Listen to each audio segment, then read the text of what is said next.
बड़े कमाल की चीज हो रही है इस समय पे भारत में। कुछ लोग जिन्हें हमेशा बिहार से बहुत नफरत रही है,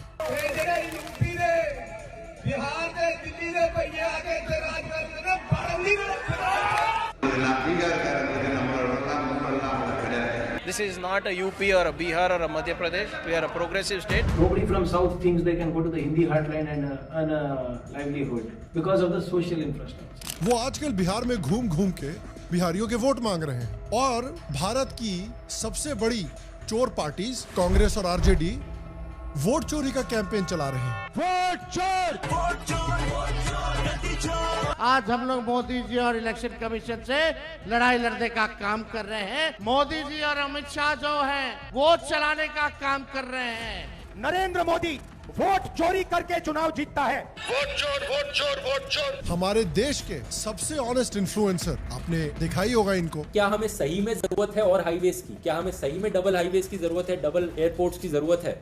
ये इन्फ्लुएंसर जब ट्रंप 2020 में इलेक्शन चोरी की बातें कर रहा था तो उसका मजाक उड़ा रहे थे। एक झूठ को अगर आप 100 बार दोहराओगे तो वो बात सच लगने लग जाएगी। ऐसा ही कुछ डोनाल्ड ट्रंप के साथ हुआ। ये एक झूठ को बार बार बोलते गए कि इनके सपोर्टर्स भी इस बात पर यकीन कर लिए। कुछ दिन पहले ट्रंप ने अपने सपोर्टर से कहा कि तुम्हें लड़ना पड़ेगा इन फेक रिजल्ट्स को रिजेक्ट करने के लिए। एक समय पे ये ऑनेस्ट इन्फ्लुएंसर्स देश की करप्ट पार्टीज को एक्सपोज किया करते थे। करप्शन के मामले में तो दोस्तों आपको पता ही होगा कांग्रेस का क्या हाल था। इन 10 सालों में जितना करप्शन हुआ है उतना शायद किसी भी टाइम पे इंडिया की इंडिपेंडेंट हिस्ट्री में किसी और सरकार ने नहीं किया। 2G scam, 3G scam, Adarsh scam, Satyam scam, Coalgate scam, CWG scam, solar scam, cash for vote scam, स्कैमों की गिनती नहीं खत्म होती है। और आज वही सबसे ऑनेस्ट इन्फ्लुएंसर्स राहुल गांधी और कांग्रेस पार्टी जैसे करप्ट पार्टीज के लिए बेसिकली एड वीडियोस बना रहे हैं। प्रेस कॉन्फ्रेंस की कांग्रेस नेता राहुल गांधी ने, उन्होंने वोट चोरी को एक्सपोज किया। इमेजिन कर सकते हो कि किस मैग्नीट्यूड की यहाँ पर चोरी हुई है। भैया ये तो वही बात हुई कि अगर अचानक से नायक फिल्म के अनिल कपूर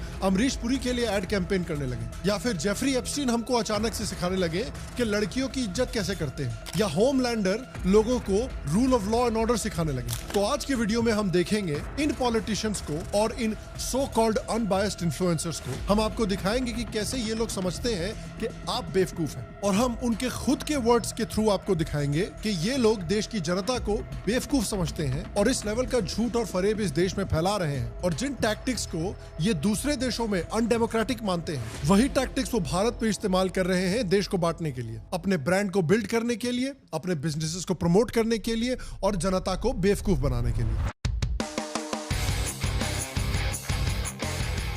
हेलो और शाम शर्मा शो के इस एपिसोड में आपका बहुत बहुत स्वागत है। मैं हूं सेकुलरिज्म का CEO शाम शर्मा और आप सबको एक सेकंड प्रणाम। मैंने देखा राहुल गांधी जी बिहार का दौरा मार रहे हैं। इस दौरे के समय उनके सोशल मीडिया हैंडल्स उनको बैटमैन से कंपेयर कर रहे हैं। They are after you.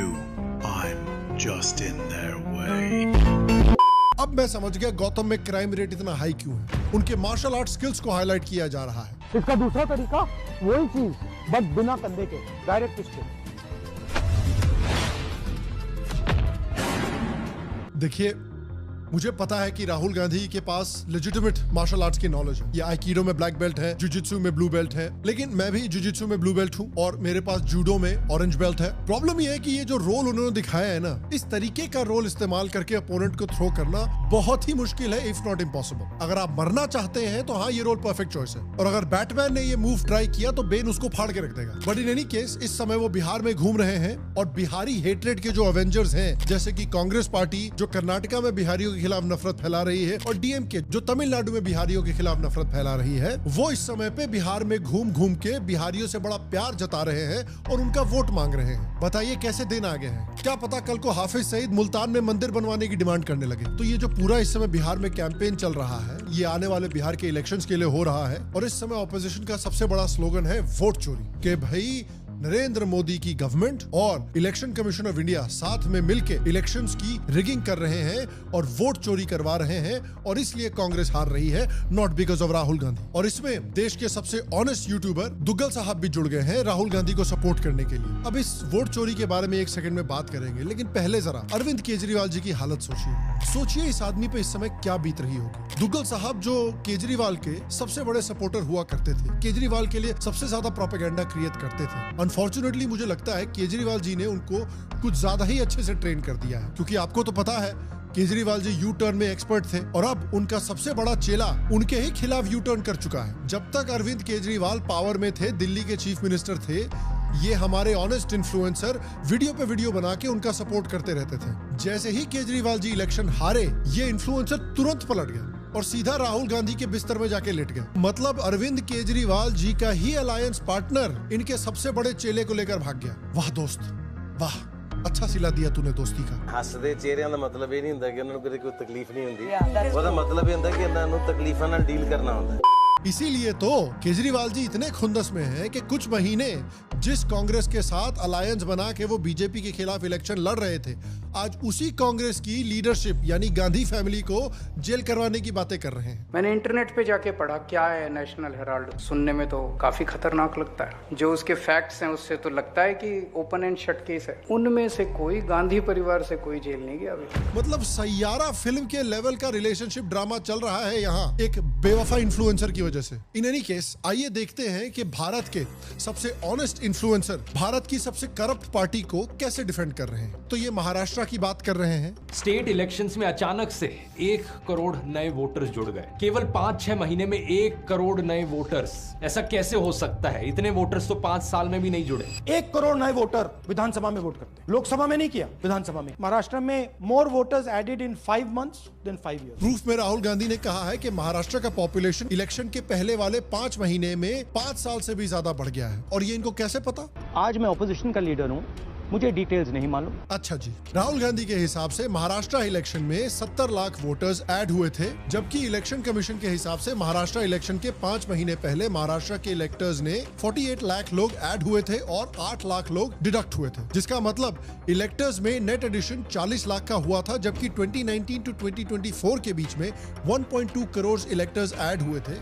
That means approximately 3 times 40 lakh. Obvious सी बात है कि इलेक्शन के 5 महीने के स्पैन में ही ज्यादातर लोग अपना इलेक्शन कार्ड रजिस्टर करवाते हैं वोट करने के लिए। ये काफी नॉर्मल है, ये काफी स्टेट्स में होता है। ये बात देवेंद्र फडणवीस ने भी समझाई है। ये मामला वोट चोरी का नहीं है, ये दिमाग चोरी का मामला है। विपक्ष का दिमाग चोरी चला गया है। उनके दिमाग की जो चिप है, वो चिप थोड़ी सी डैमेज हो गई और चोरी चली गई है। मानो ना मानो, पिछले समय का महाराष्ट्र में 75 लाख वोट बढ़े, अब का 1 करोड़ वोट बढ़े। महाराष्ट्र के वोटों के बारे में पूरे फैक्ट्स एंड फिगर्स के साथ हमने उनको जवाब दिया, उसके ऊपर वो जवाब नहीं दे पाए। इसलिए झूठ बोलकर अपनी हार को दबाने की कोशिश कर रहे हैं, कवर फायरिंग कर रहे हैं। उनको पता है आगे भी हारने वाले हैं। उनके बॉम्ब में ना एटम होता है ना बॉम्ब होता है, सिर्फ उनके दिमाग में वो चलता है। ये उनकी हालत है ना, वो मुन्ना भाई MBBS में वो जो संजय दत्त को ऐसा लगने लगता है कि भाई गांधी जी मुझसे बात कर रहे हैं, वैसी हालत राहुल गांधी की। और वोटर फ्रॉड प्रूव करने के लिए राहुल गांधी का जो सबसे बड़ा पीस ऑफ एविडेंस था, वो था CSDS का डेटा। वो डेटा लेके राहुल गांधी प्रेस कॉन्फ्रेंस कर रहे थे, गली गली घूम रहे थे बोलने के लिए कि वोट चोरी हुई है।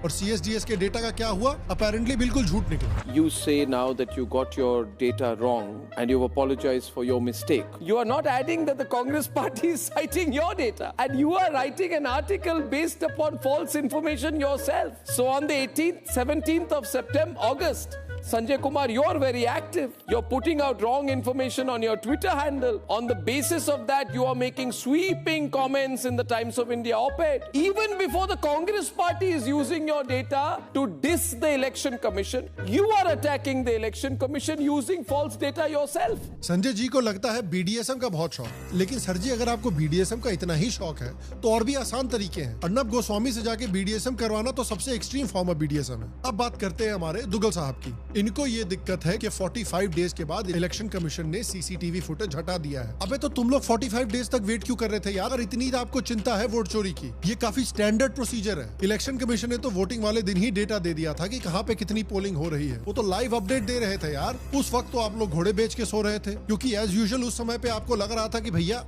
ये तो इलेक्शन हमारे पॉकेट में, हम तो जीतने वाले हैं। अब महायुति अलायंस ने चैलेंज स्वीकार नहीं किया तो इनसे क्या ही कहूं, लेकिन महाविकास अघाड़ी अलायंस से मैं एक आश्वासन चाहता हूं कि अगर इलेक्शन जीत जाते हैं ये और सरकार बनाते हैं। अब इनको इतना कॉन्फिडेंस था, उसके बाद KLPD हो गया है, इसीलिए ये इतना चिढ़ के बैठे हुए हैं। राहुल गांधी कह रहे हैं कि महाराष्ट्र और हरियाणा में जो एस्टिमेशन हुआ था उसका डिफरेंट रिजल्ट आया है, इसलिए इलेक्शन का स्कैम है। अच्छा, तो जब दूसरी पार्टीज करेक्टली गेस करती है नंबर तो स्कैम है, जब आप करेक्टली गेस करते हैं नंबर तो स्कैम नहीं है। नरेंद्र मोदी जी 2019 के चुनाव के रिजल्ट आने से पहले प्रेस कॉन्फ्रेंस करते हैं, कहते हैं 300 सीटें आएंगी। हिंदुस्तान के सारे पोलस्टर कुछ और कह रहे हैं, ओपिनियन पोल कुछ और कह रहे हैं। नरेंद्र मोदी कहता है 300 सीट आएंगी। कितनी आई? 300 आई। क्यों?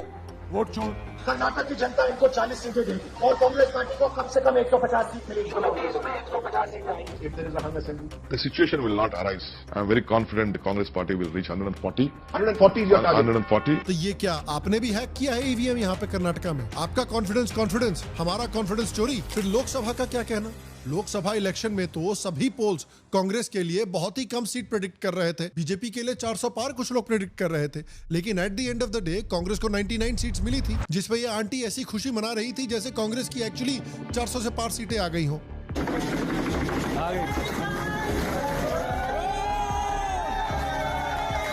मतलब जो कैंडिडेट यूपीएससी टॉप करते हैं उनकी फैमिलीज इतना नहीं सेलिब्रेट करती हैं जितना ये मैडम सेलिब्रेट कर रही हैं अपनी पार्टी की हार। क्या इनको नॉलेज थी ईवीएम्स की कि इनकी 99 सीटें आने वाली हैं इसलिए इतना खुश हो रही थी? तो जो सिचुएशन कांग्रेस के लिए फेवरेबल है उसमें रिगिंग नहीं है, जहां कांग्रेस हारती है वहां रिगिंग हो रही है सिर्फ। इलेक्शन कमीशन कर्नाटका में सही है, महाराष्ट्र में सही नहीं है, तेलंगाना में फ्री एंड फेयर इलेक्शंस हो रहे हैं, लेकिन फिर हरियाणा और दिल्ली में नहीं हो रहे हैं। BJP has claimed its third straight win in Haryana's assembly elections, grabbing 48 seats and setting a new record over its 2014 and 2019 performances. This is a great win and the BJP has reclaimed the capital after 27 long years and that makes it really special. ये election commission कितना पलटू है यार, कभी इधर कभी इधर कभी इधर, कभी कांग्रेस कभी बीजेपी, कभी कांग्रेस कभी बीजेपी। सपोर्ट किसको कर रहा है? इलेक्शन कमीशन तो बिल्कुल ध्रुव राठी की तरह है, कभी करप्शन के खिलाफ खड़े हैं और कभी देश की सबसे करप्ट पार्टी के लिए प्रोपेगेंडा वीडियोस बना रहे हैं। तो ये बात हमको लाती है बिहार में जो SIR चल रहा है। SIR का मतलब है स्पेशल इंटेंसिव रिवीजन। ये एक डिटेल्ड वोटर लिस्ट का चेकअप होता है जो इलेक्शन कमीशन ऑफ इंडिया करती है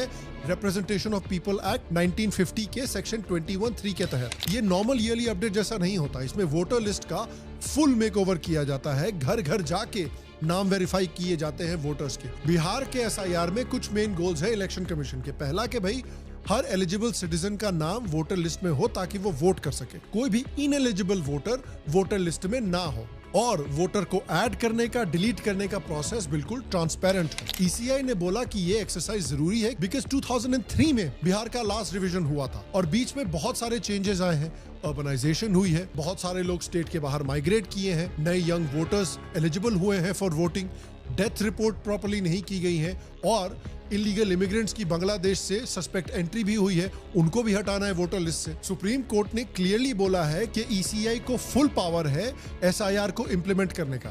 कोर्ट ने कहा है कि सिटीजन्स और नॉन सिटीजन्स को वोटर लिस्ट में ऐड या रिमूव करना ECI का काम है, और अंडर आर्टिकल 324 ECI की ड्यूटी है ये इंश्योर करना कि सिर्फ और सिर्फ एलिजिबल सिटीजन्स ही वोट कर पा रहे हैं इलेक्शंस में। भाई जो कॉन्स्टिट्यूशन आप लोग जागते सोते हगते नहाते धोते छाती से लगा के रखते हो उसको जरा खोल के पढ़ भी लिया करो कभी कभी। और ये जो इंटेंसिव रिवीजन है पहली बार नहीं हो रही है, ये 1952, 57, 65, 66, 83, 87, 92, 93, 95, 2002, 2003 और 2004 में भी हो चुकी है, ज्यादातर कांग्रेस के समय पे की गई है। तो इतनी कहानी मैं आपको इसलिए बता रहा हूँ क्योंकि भाई राहुल गांधी, तेजस्वी यादव और हमारे देश के सबसे अनबायस्ड यूट्यूबर जो वोट चोरी का इतना हल्ला मचा रहे हैं, इनको तो इस SIR को सपोर्ट करना चाहिए जिससे कि वोटर लिस्ट बिल्कुल क्लियर हो जाए। नहीं, अनफॉर्चुनेटली कहानी दूसरी है। देश में पहले जितनी भी रिविजन्स हुई थी उनमें वोटर लिस्ट में लोगों का नाम ऐड भी किया गया था, यहाँ पर सिर्फ हटाने का काम किया जा रहा है। दुगल साहब का कहना है कि बिहार में जो SIR हुआ है उसमें वोटर नेम सिर्फ डिलीट हुए हैं, कुछ भी एडिशंस नहीं हुए हैं,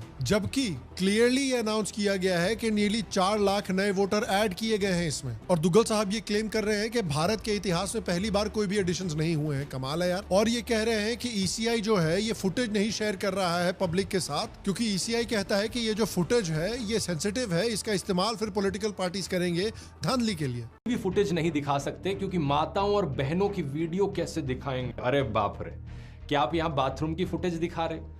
क्या किसी के बेडरूम की फुटेज दिखा रहे हो? नहीं ना। और बात तो यहाँ पर यह है कि अगर आप वोट चोरी जैसे भारी एलिगेशंस लगने पर भी CCTV फुटेज नहीं दिखा सकते तो वहाँ CCTV लगाने का पॉइंट क्या बना? कमाल की बात तो ये है ना कि जो लोग प्राइवेसी के नाम पे मंडी रोना करते रहते हैं रोज रोज, कहते हैं कि नहीं नहीं आधार कार्ड मांग लिया अगर हमसे गवर्नमेंट ने तो हम तो जान दे देंगे, कहते हैं कि भैया कागज नहीं दिखाएंगे, कुछ भी हो जाए कागज नहीं दिखाएंगे। और यहाँ पर ये कह रहे हैं कि नहीं ECI सारे वीडियोस हमको दिखा दीजिए। और बिहार जैसे एरिया में जहाँ पे RJD जैसी पार्टीज का 15 साल तक इतना इतना भयानक गुंडा राज रहा था, उनको आप दे दीजिए वीडियो वोटिंग का, ताकि ये लोगों को आइडेंटिफाई करे, उनके घर जाके उनको धमकियां दे कि बेटा किसके लिए वोट करो, हमारे लिए करोगे कि नहीं करोगे। और उसके बाद जो राहुल गांधी का क्लेम था मल्टीपल टाइम्स वोटिंग का, वो भी यही एको कर रहे हैं। और पता है क्या दोस्तों, सिर्फ वही सबूत नहीं है, इसके अलावा और भी सबूत मौजूद है जो वो छुपा नहीं सकते। उत्तर प्रदेश में ग्राम प्रधान के लड़के ने 8 बार बीजेपी को वोट दिया और खुद को पॉपुलर बनाने के चक्कर में इसका वीडियो भी रिकॉर्ड कर ली। तो ये वीडियो तो आपको दिखा दिया गया, लेकिन उसके बाद हुआ क्या? जिस लड़के ने ये वीडियो बनाया था उसको अरेस्ट किया गया, चार्ज किया गया, उस इंसिडेंट को लेकर सिस्टेमिक एक्शन हुआ, इंक्लूडिंग सॉफ्ट सस्पेंशंस और रीपोलिंग की रिकमेंडेशन आई थी। तो क्लियरली जो सिस्टम है वो प्रॉपर्ली काम कर रहा है। कहीं पर अगर धांधली हुई तो उसको पकड़ा गया। लेकिन क्या ये एक इंसिडेंट आपको मास स्केल वोटर फ्रॉड का प्रूफ दिखाता है? फॉर एग्जाम्पल, दुग्गल साहब ने यहाँ पर एक बिल्कुल मेंटली रिटार्डेड चीज बोली है। क्योंकि क्या हमें सही में जरूरत है और हाईवेज की? क्या हमें सही में डबल हाईवेज की जरूरत है, डबल एयरपोर्ट्स की जरूरत है? क्योंकि जो एग्जिस्टिंग अब हाईवेज बनाए जा रहे हैं उनके लिए कितने फॉरेस्ट काटे जा रहे हैं दोस्त। क्या इस एक एग्जाम्पल का ये मतलब हुआ कि दुग्गल साहब क्लिनिकली मेंटली रिटार्डेड है? फिर उसके बाद वो हमको ये क्लिप दिखाते हैं। एक और ऐसा ही वीडियो है जहां पत्रकार अमित यादव एक शख्स से बात कर रहे हैं जो बताते हैं कि उन्होंने उत्तर प्रदेश में रायपट्टी में बीजेपी के लिए 6 बार वोट डाला। 6 वोट अकेले मार दिए? अकेले मार दिए। भाजपा का कब मारे? सवेरे। हाँ। अकेले 6 वोट मारे? अकेले। अगेन ये सिर्फ एक इंटरव्यू है, यहाँ कोई प्रूफ नहीं प्रोवाइड किया गया है कि इस आदमी ने एक्चुअली बीजेपी के लिए 6 बार वोट किया है। लेकिन दुग्गल साहब इसको हार्डकोर प्रूफ की तरह दिखा रहे हैं। तो अगर सिर्फ एक बयान दिखाकर आप इसको प्रूफ की तरह प्रेजेंट कर रहे हैं, तब तो हम भी फिर आपको बयान दिखा सकते हैं कि किस तरह से कांग्रेस वोट चोरी करती है। हम ही लोग लूटते थे, हम आपको लूटे थे। किसके लिए? कांग्रेस के लिए। कांग्रेस के लिए वोट लूटते थे। पहले लूटते थे। लेकिन हमारे पास और भी बेहतर प्रूफ है। आपको याद है कीर्ति आजाद जो एक कांग्रेस के लीडर हुआ करते थे, फिर बाद में कुछ समय के लिए बीजेपी में आए थे। तो ये एक सीनियर कांग्रेस लीडर के बेटे हैं। इन्होंने क्लियरली एक समय पे एक्नॉलेज किया था कि लेट 1950s और 60s में इनके फादर के लिए बूथ कैप्चरिंग की जाती थी, जो कि एक कांग्रेस के लीडर थे। तो बेसिकली बिहार में कांग्रेस पार्टी ने बूथ कैप्चरिंग का इन्वेंशन किया था। बताइए क्या पार्टी है ये?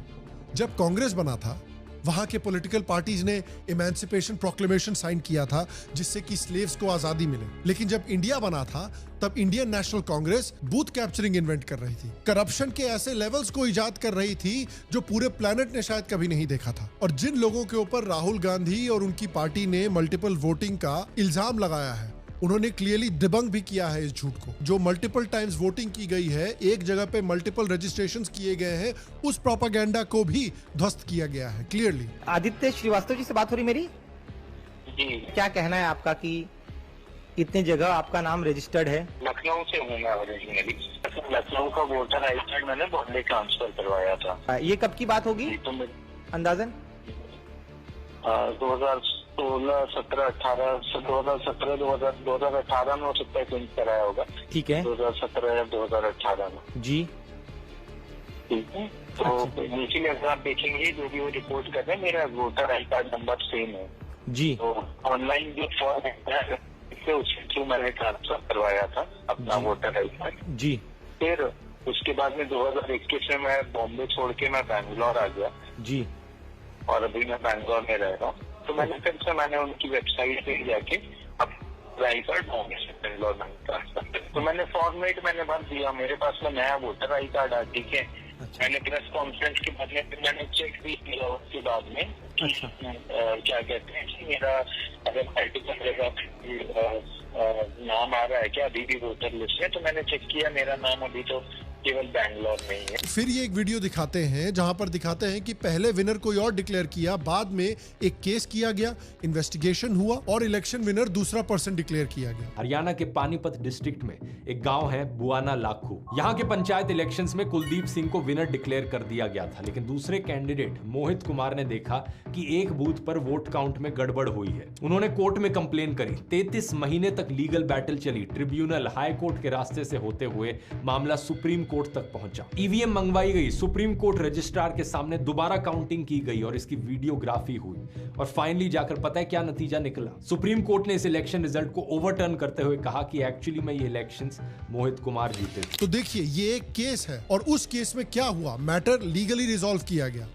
मतलब सिस्टम अपना काम कर रहा है। अगर इतना ही प्रॉब्लम है राहुल गांधी को तो वो एक लीगल केस करे, एक रिटन एफिडेविट दे कि यहाँ पर ऐसे ऐसे ऐसे क्लियर वोटिंग चोरी हुई है, और केस लड़े वो कोर्ट में जाके फिर, क्योंकि क्लियरली केस अगर किया जाता है कोर्ट में तो गलत इलेक्शंस जो है वो ओवरटर्न हो सकते हैं। तो राहुल गांधी ये वाला रूट क्यों नहीं ले रहे हैं? क्या वो डेफेमेशन के केस से डरते हैं? क्या उनको पता है कि वो झूठ बोल रहे हैं, और अगर ये कोर्ट में जाके लड़े तो वो हारेंगे वो केस, और उसके बाद उनको पब्लिकली एक्नॉलेज करना पड़ेगा कि वो झूठ बोल रहे थे। और फिर सवाल आता है कि आपने एक एक इंडिविजुअल 1-2 केसेस दिखाए हैं, यहां पर मास वोटर फ्रॉड का प्रूफ कहां है जो कांग्रेस पार्टी दे रही है, जो कांग्रेस पार्टी क्लेम कर रही है? यहां आपने 1-2 चेरी पिक्ड इंसिडेंट्स दिखा दिए हैं हमको इस वीडियो में, जो कि लीगल सिस्टम और कोर्ट्स ने ऑलरेडी सॉल्व किए भी हैं। लेकिन सच्चाई ये है कि जब एक्चुअल मास मैनिपुलेशन होता है इलेक्शंस का, जैसे वेस्ट बंगाल में, वहां पर हमारे देश के सबसे ऑनेस्ट यूट्यूबर चिप हो जाते हैं। 2023 के पंचायत इलेक्शंस जो हुए थे वो वाइडली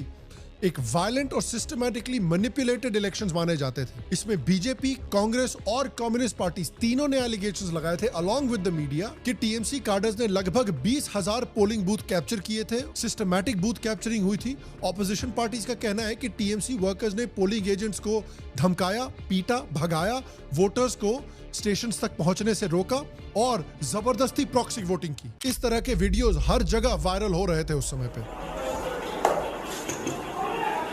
এইভাবে ছাপ্পা ভোট দিও না। তুমি এতদিন ধরে বলছো যে বৌদি আমি তোমার পাশে আছি, বৌদি আমি তোমার পাশে আছি বলেই যাচ্ছে, এটা তুমি কি করছো?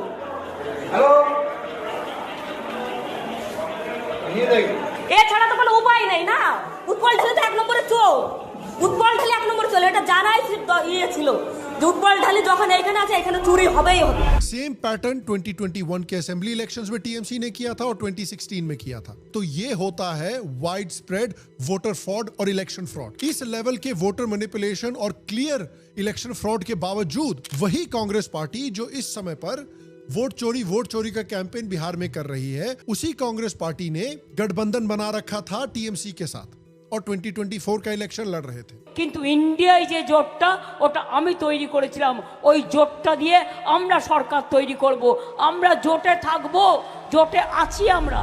राहुल गांधी इस समय आरजेडी के साथ पार्टनरशिप में बिहार में घूम रहे हैं और सबको पता है, हमको पता है, आपको पता है, आपके कुत्ते तक को पता है कि लालू और रबड़ी का जो एरा था बिहार में 1990 से 2005 तक, उसके दौरान बिहार को booth capturing capital of India के नाम से जाना जाता था। और अब ये लोग इलेक्शन इंटेग्रिटी पे लेक्चर दे रहे हैं, वोट चोरी पे लेक्चर दे रहे हैं। मतलब आयरनी का लेवल तो ऐसा है जैसे कि फीफा दूसरे स्पोर्टिंग बॉडीज को करप्शन का लेक्चर दे। और कांग्रेस पार्टी टीएमसी और आरजेडी जैसी पार्टीज के साथ गठबंधन में बैठी हुई है, जिनकी इतनी लंबी चौड़ी हिस्ट्री है वोट चोरी की, उसके ऊपर हमारे दुग्गल साहब ने कुछ बोला ही नहीं। अब देखिए, मैं समझ सकता हूं, अब एक नेशनल पार्टी के लीडर के अखरोट अगर आपने मुंह में ले रखे हो तो बोलना मुश्किल हो जाएगा, ऑब्वियसली आप यू कैन इमेजिन।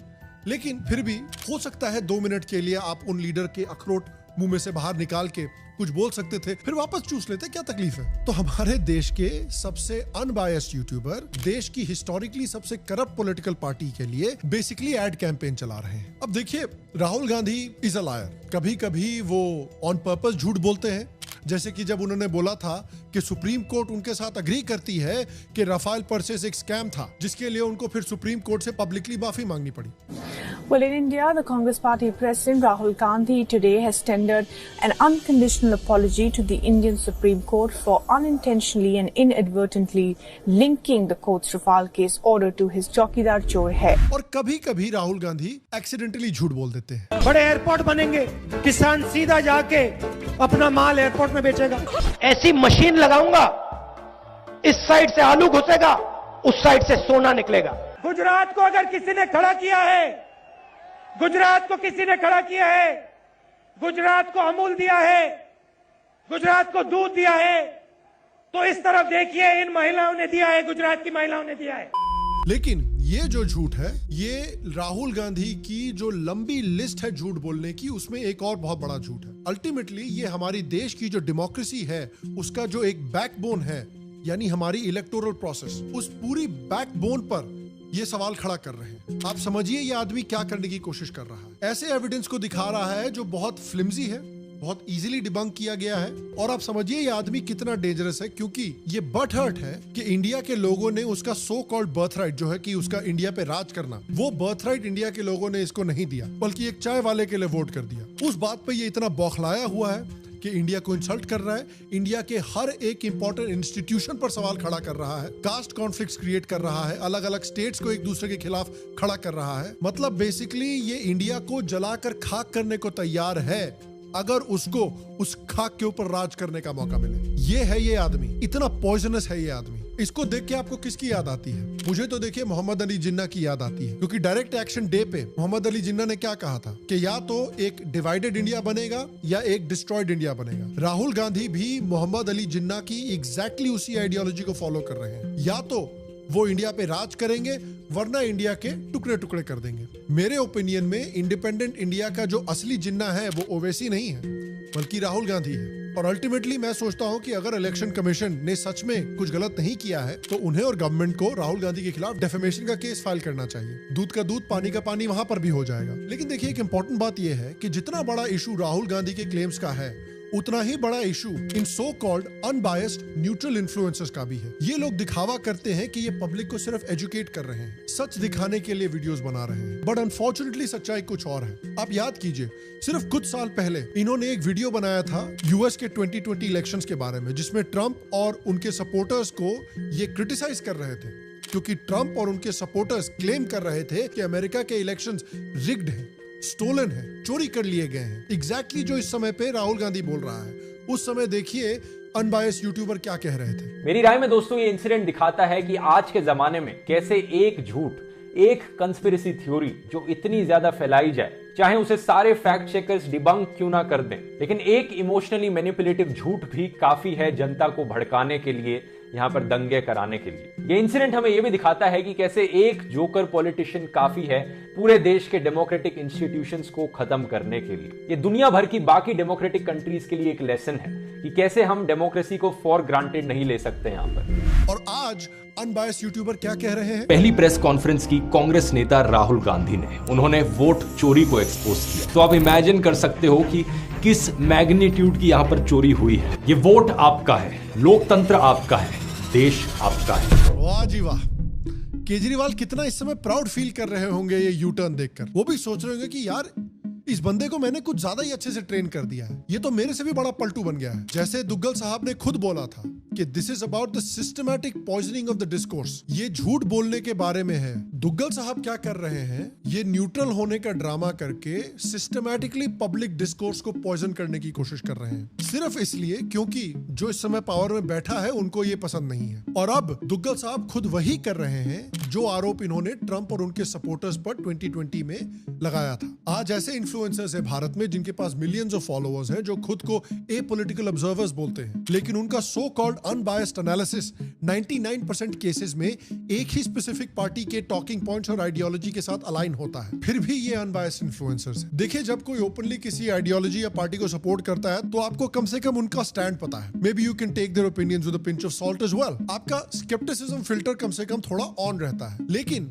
जब कोई खुद को एक न्यूट्रल और सच का अल्टीमेट जज बताता है तो वो आपको एनकरेज कर रहा है कि आप अपने स्केप्टिसिज्म का फिल्टर ऑफ कर दीजिए। और डेमोक्रेसी तभी सर्वाइव करेगी जब सिटीजंस इन्फॉर्म्ड डिसीजंस लें, गुड फेथ इंफॉर्मेशन के बेसिस पर। लेकिन रियलिटी ये है कि एक पूरी जनरेशन के वोटर्स को पॉलिटिक्स समझने का नजरिया एक्टर्स शेप कर रहे हैं, जो अपने आप को इंडिपेंडेंट थिंकर्स बोलते हैं, लेकिन असल में एक पार्टी के वर्कर्स की तरह बिहेव कर रहे हैं। देखिए, इस चैनल पे हमने कभी इस बात को छुपाया नहीं है कि हम हिंदुत्व को सपोर्ट करते हैं, इसमें कोई डाउट नहीं है मेरे दिमाग में। मैं हमेशा हिंदुत्व को सपोर्ट करूंगा बिकॉज हिंदुत्व इंडिया की टेरिटोरियल, कल्चरल और सिविलाइजेशनल यूनिटी को इंश्योर करता है। लेकिन ये जो सो कॉल्ड न्यूट्रल इन्फ्लुएंसर्स हैं, ये आपको बेवकूफ समझते हैं। They treat you like an idiot. खुद को एंटी करप्शन दिखाते हैं और इंडिया की सबसे करप्ट पार्टी के लिए प्रोपेगेंडा वीडियोस बना रहे हैं। ये उन एनिमल लवर्स की तरह है जो बकरीद के समय पे फेविकॉल पी लेते हैं, लेकिन अचानक से स्ट्रे डॉग्स के लिए उनका दिल धड़कने लगता है। इन लोगों ने आपकी सच ढूंढने की इच्छा को डेमोक्रेसी के खिलाफ वेपनाइज कर दिया है। आपकी इंटेलिजेंस को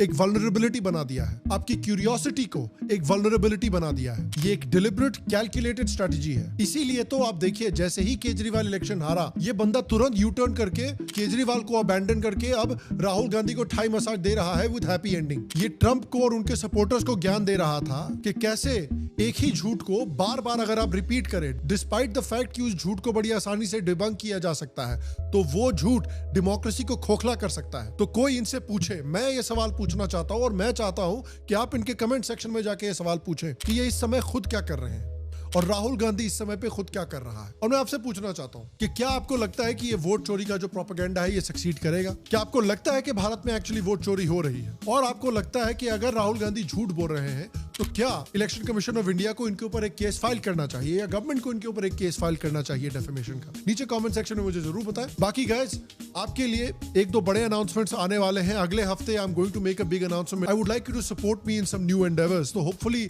अगले हफ्ते आप मुझे उस एंडेवर में सपोर्ट करेंगे। There are some big plans जो हमारे शो के हैं, जो अगले कुछ महीनों में हम रिवील करने वाले हैं। एंड आई होप कि जिस तरह से आपने पिछले कुछ सालों में मुझे प्यार और सपोर्ट दिखाया है, इन न्यू एंडेवर्स में भी आप मुझे वही प्यार, वही सपोर्ट, वही आशीर्वाद दिखाते रहेंगे, देते रहेंगे। And I am very excited.